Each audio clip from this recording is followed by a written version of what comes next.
नमस्कार, आप देख रहे हैं स्टूडियो आरएलए। मैं विकास यादव हिंदी पत्रकारिता एवं जनसंचार विभाग की तरफ से 77वें स्वतंत्रता दिवस की हार्दिक शुभकामनाएं देता हूं। हर साल की तरह इस साल भी रामलाल आनंद कॉलेज में स्वतंत्रता दिवस उत्साह के साथ मनाया गया, जिसमें एनएसएस के वॉलंटियर्स और एनसीसी के कैडेट्स की महत्वपूर्ण भूमिका रही।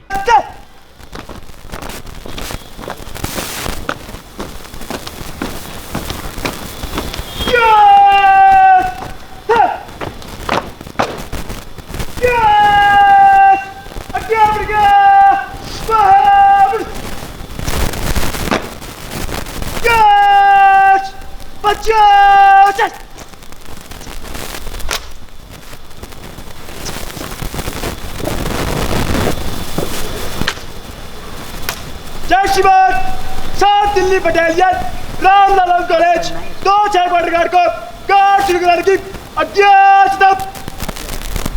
जय शिवान,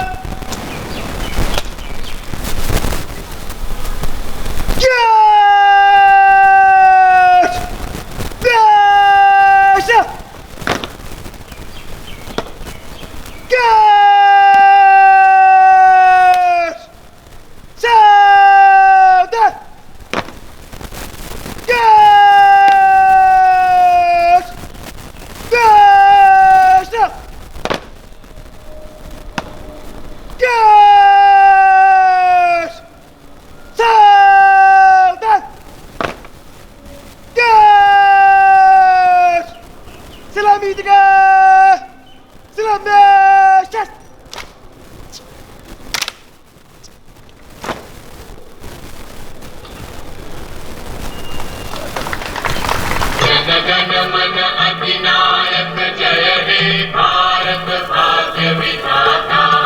पंजाब सिंधु गुजरात मराठा द्राविड़ उत्कल बंगा, विंध्य हिमाचल यमुना गंगा उच्छल जलधि तरंगा।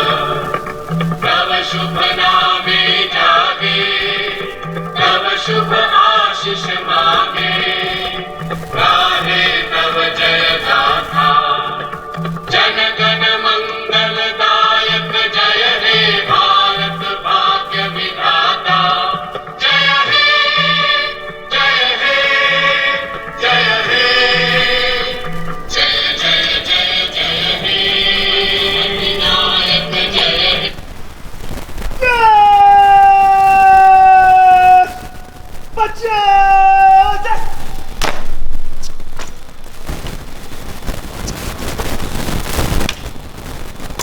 जय शिवान, 7 Delhi battalion, Ramlal college, 2 bodyguard को विसर्जन कराने की अज्ञात तब।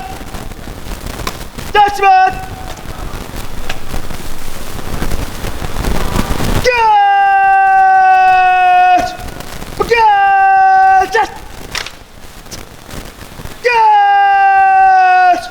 सत्ती खड़ा रहे, बाकी विसर्जन।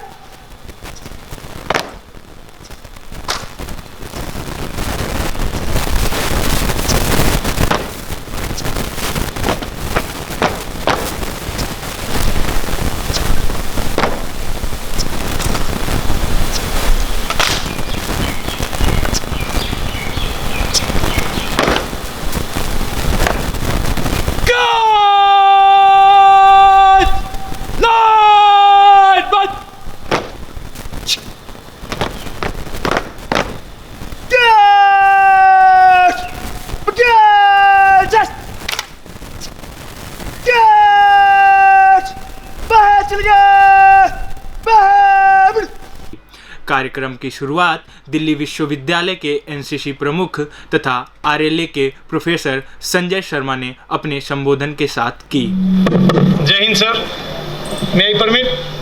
Thank you.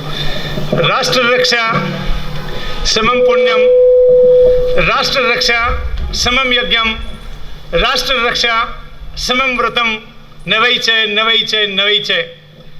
राष्ट्र की रक्षा के समान कोई यज्ञ नहीं है, राष्ट्र की रक्षा के समान कोई पुण्य नहीं है, राष्ट्र की रक्षा के समान कोई व्रत नहीं है, नहीं है, नहीं है, नहीं है।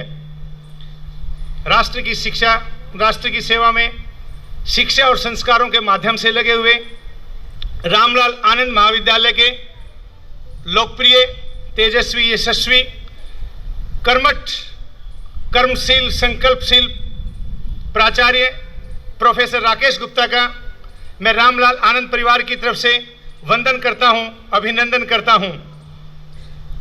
साथियों, आप जानते हैं हर वर्ष हम 15 अगस्त का कार्यक्रम बड़े हर्षोल्लास से मनाते हैं। 15 अगस्त का दिन साधारण दिन नहीं है, ऐतिहासिक दिन है। आप और हमें सबको पता है कि किस तरह से हमें आज़ादी मिली, आप सब जानते हैं।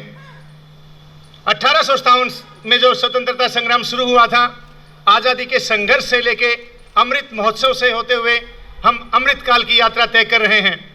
इसमें हमारे शिक्षा संस्थाओं का, गुरुकुलों का और आम नागरिक का, हर नागरिक का बड़ा विशिष्ट योगदान रहा है। यहाँ मैं जब इस मंच पे खड़ा होता हूँ तो मुझे गौरव की अनुभूति होती है कि मुझे भी ऐसी एक शिक्षण संस्थान के साथ जुड़ने का मौका मिला, और साथ ही उस संस्था के मुखिया अगर प्राचार्य राकेश गुप्ता जी हों तो स्वाभाविक रूप से मनोबल और मन दुगना हो जाता है। शब्दों की अधिष्ठात्री माँ शारदे के इस विशाल प्रांगण में आप सबका भी स्वागत है। आप जानते हैं कि किस तरह से सुभद्रा कुमारी चौहान जब लिखती हैं कि सिंहासन हिल उठे, राजवंशों ने बरगुटी तानी थी, गुमी हुई आज़ादी की कीमत सबने पहचानी थी, चमक उठी 57 में वो तलवार पुरानी थी, और दूर फिरंगी को करने की सब में मन में ठानी थी, बूढ़े भारत में फिर से आई नई जवानी थी, बुंदेले हर बोलों के मुख हमने सुनी कहानी थी, हमने सुनी खूब कहानी थी, खूब लड़ी मर्दानी, वो तो झांसी वाली रानी थी। हमारा इतिहास ऐसी वीरांगनाओं से, ऐसे गौरवशाली ऐतिहासिक पुरुषों से भरा हुआ है। जब आप इतिहास पे दृष्टिपात करते हैं, क्योंकि समय की सीमा है तो मैं संक्षिप्त रूप से ही बातचीत आपसे करूंगा, तो चाहे आप लाला लाजपत राय को ले लीजिए, सुभाष को ले लीजिए, तिलक को ले लीजिए, बाल गंगाधर तिलक को ले लीजिए, तात्या टोपे को ले लीजिए, चंद्रशेखर आज़ाद को ले लीजिए, या बेशक आप सुभाष चंद्र बोस को कि तुम मुझे खून दो मैं तुम्हें आज़ादी दूंगा, मेरे जीवित रहते हुए झांसी में अपनी झांसी नहीं दूंगी, मेरे सीने पे पड़ी हर लाठी ब्रिटिश साम्राज्य के लिए कफन का काम करेगी। ये आज़ादी के लिए, आज़ादी के जो परवाने थे, दीवाने थे, उन्होंने कहा। एक छोटा सा अगर नवयुवा भी अपनी माँ से कह देता, माँ है मेरा रंग दे बसंती चोला, मेरा रंग दे बसंती चोला, और माँ भी कोई साधारण माँ नहीं, उसकी कोख से जो प्रसून कोहिनूर निकला होगा, वो माँ भी जिस दिन फांसी के फंदे पे उसका लाल चूमता है तो वो क्या कहती है, देश में बर्बादी है, लानी हमें आज़ादी है, आओ बहनों गीत गाओ, मेरे भगत की शादी है। तो ये भाव उस माँ का देखिए, उसकी संतान का देखिए। तो स्वाभाविक है भारत ने काफ़ी उन्नति की है, प्रगति की है। तो ऐसे ही संस्थाओं में हम जुड़े हुए हैं, हमारा भी कहीं ना कहीं दायित्व है, कहीं ना कहीं हमारा उत्तरदायित्व है। इसके बाद प्रोफेसर संजय शर्मा ने कॉलेज के प्राचार्य डॉक्टर राकेश कुमार गुप्ता को आमंत्रित किया। जो विशेष रूप से महत्वपूर्ण थी, नागरिकों के कर्तव्य। हम हमारे अधिकारों की बात करते हैं, लेकिन हमें कर्तव्यों के बारे में भी सोचना होगा कि हमारे कर्तव्य क्या हैं। तो मैं मानता हूं कि शायद एक प्राचार्य के नाते श्रद्धेय प्राचार्य महोदय अपने कर्तव्यों को जानते हैं, और जब मैं बोलता हूं तो बड़े दिल से बोलता हूं, दिमाग का शायद इस्तेमाल नहीं हो पाता है। तो उन्होंने कर्मयोगी के भांति अपने कर्तव्यों को समझा है। समझा किस रूप में है वो शायद इस मंच से ना कहें, लेकिन आप, हमारी ये ड्यूटी बनती है कि आपने देखा होगा कि किस तरह से जनवरी में चीज़ें शुरू हुई। यहाँ पर संपूर्ण रूप से स्थायित्व है, संपूर्ण रूप से प्रमोशंस हैं।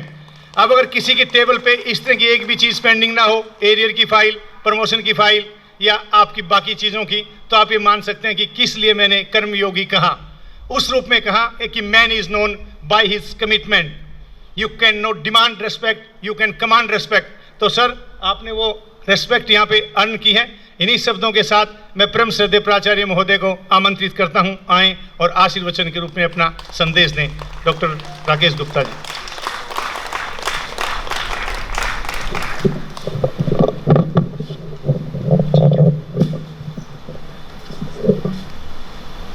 धन्यवाद संजय।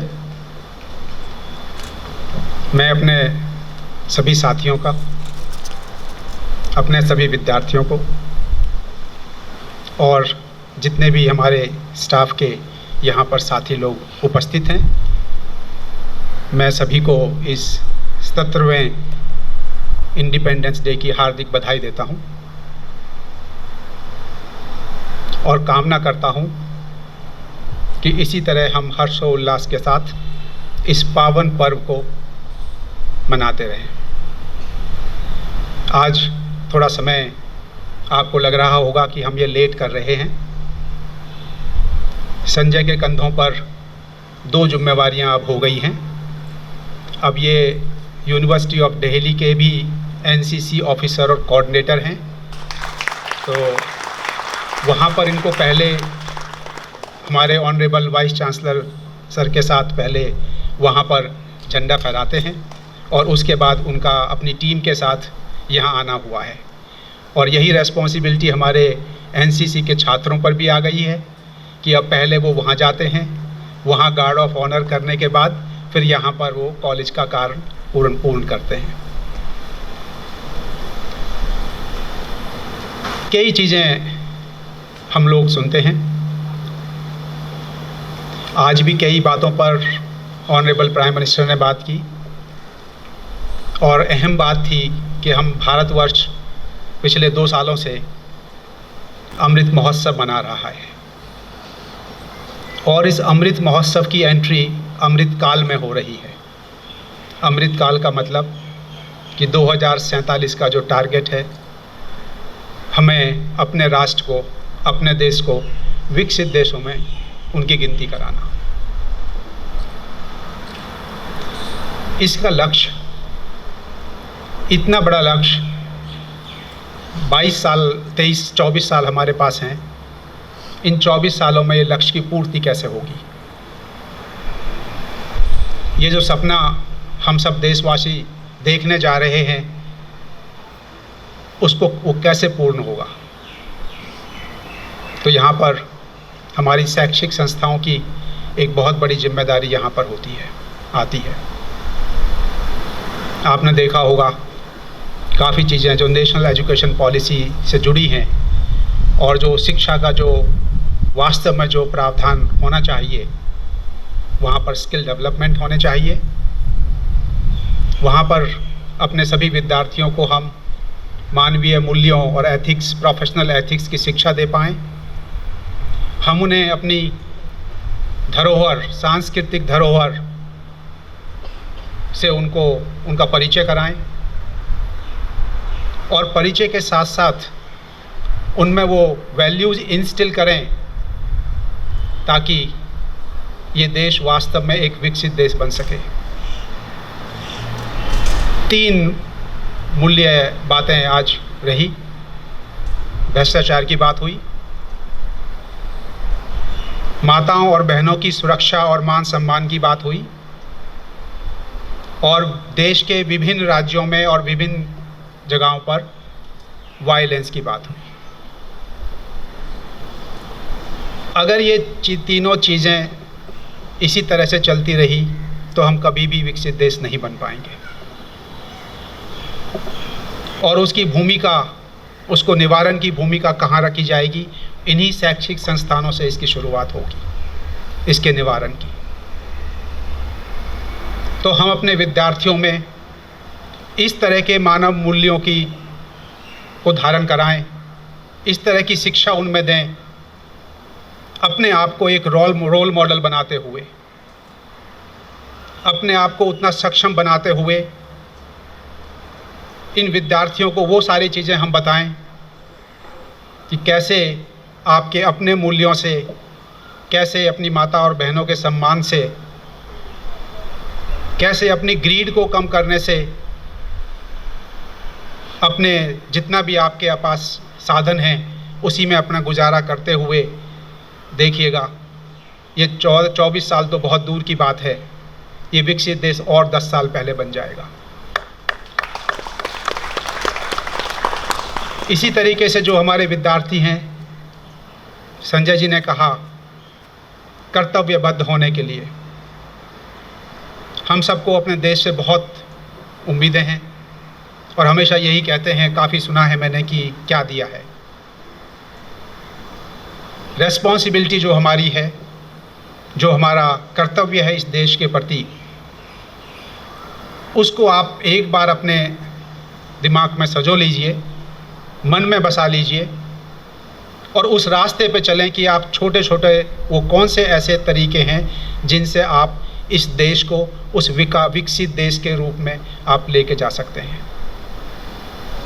अगर मैं कॉलेज के लेवल पर बात करूं, कुछ हमारे वीकनेसेस हैं।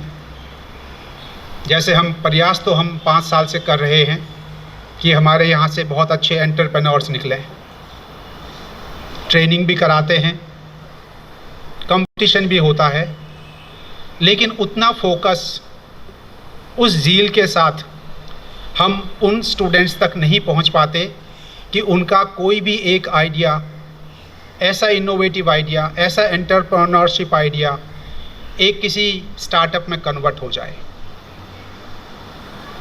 वो जॉब सीकर की बजाय जॉब गिवर बन जाए। इस दिशा में हमको अथक प्रयास करने की आवश्यकता है। हम आइडेंटिफाई करें अपने क्लास में कौन से ऐसे बच्चे हैं जो इच्छुक हैं, जो अपना स्टार्टअप सोचते हैं, उनके पास कुछ भी आइडिया है, उसको आपको जागृत करें। जागृत करने के बाद कमेटीज़ हैं, आप भी सक्षम हैं, उन्हें उस प्लेटफॉर्म पर लेकर जाएं जहां पर हम लोग उनके आइडिया को और विकसित कर सकें। और किसी भी तरीके से अगर कोई भी कॉलेज में हम लोग किसी भी तरीके का स्टार्टअप, कॉलेज पूरी तरीके से मदद करेगा। शायद मेरे नए साथी आए हैं, कॉलेज ने 10 लाख रुपए इसी काम के लिए कि हम कैसे बच्चों को स्टार्टअप के लिए एक सीड फंड हम लोग प्रोवाइड कर सकते हैं, ये ऑलरेडी हमारी जीबी ने अप्रूव किया हुआ है। अभी तक उसका यूटिलाइजेशन नहीं हुआ है। ऐसे ही मैं कल भी ओरिएंटेशन में बात कर रहा था पेटेंट्स के लिए। ये कॉलेज आपके जो भी, चाहे वो डिज़ाइनिंग के पेटेंट्स हों, चाहे इन्वेंशंस हों, आप अगर कोई पेटेंट करना चाहते हैं, कॉलेज पेटेंट एप्लीकेशन फ़ीस वो कॉलेज पे करेगा और उसका इन्वेंटर आप लोग होंगे, उसके राइट्स कॉलेज के पास होंगे। तो इस तरह की काफ़ी सारी चीज़ें ऐसी हैं, इन्हीं चीज़ों से आप देखेंगे जो विकासशील और ये सब अर्ध विकसित जो देश हैं इसी तरह से विकसित की श्रेणी में आते चले जाएंगे।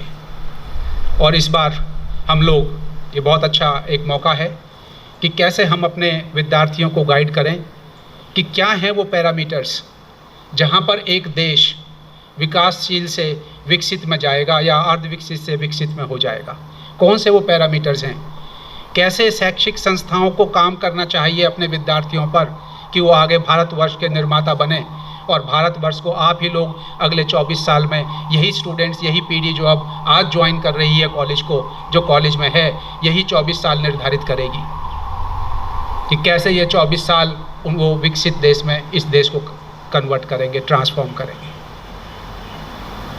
तो काफ़ी सारे ऐसे पहलू हैं। आज ज़्यादा समय, क्योंकि गर्मी बहुत है, आप सभी लोग बड़ी दूर से भी आज स्पेशली इस प्रोग्राम के लिए आए हैं।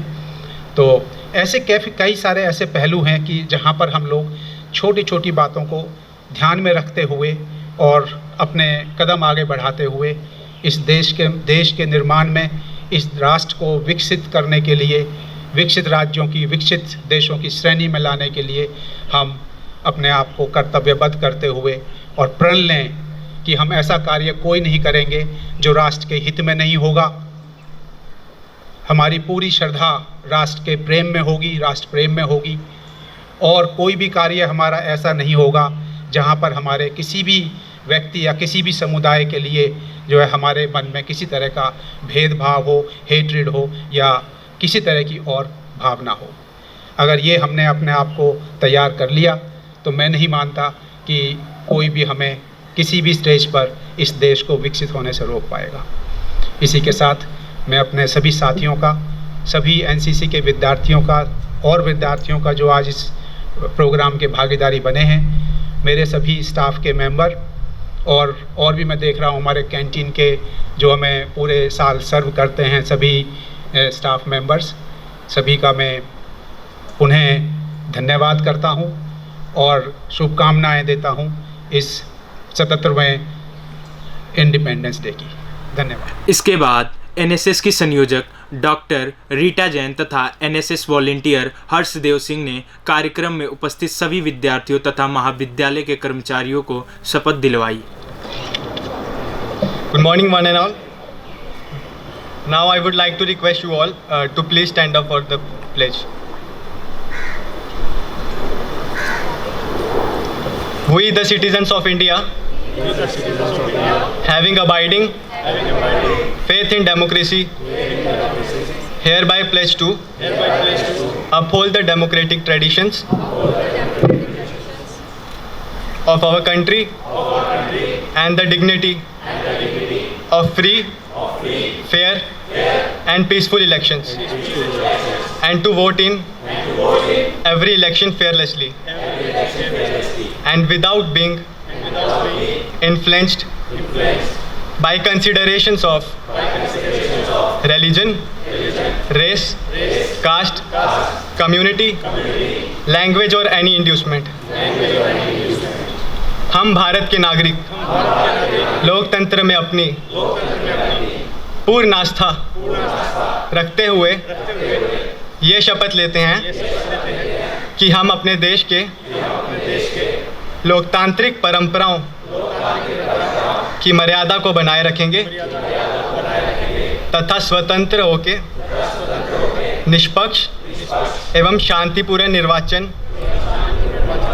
की गरिमा को अक्षुण्ण रखते हुए निर्भीक होकर धर्म, वर्ग, जाति, समुदाय, भाषा अथवा अन्य किसी भी प्रलोभन से प्रभावित हुए बिना सभी निर्वाचनों से अपने मताधिकार का प्रयोग करेंगे। Thank you everyone. जय हिंद।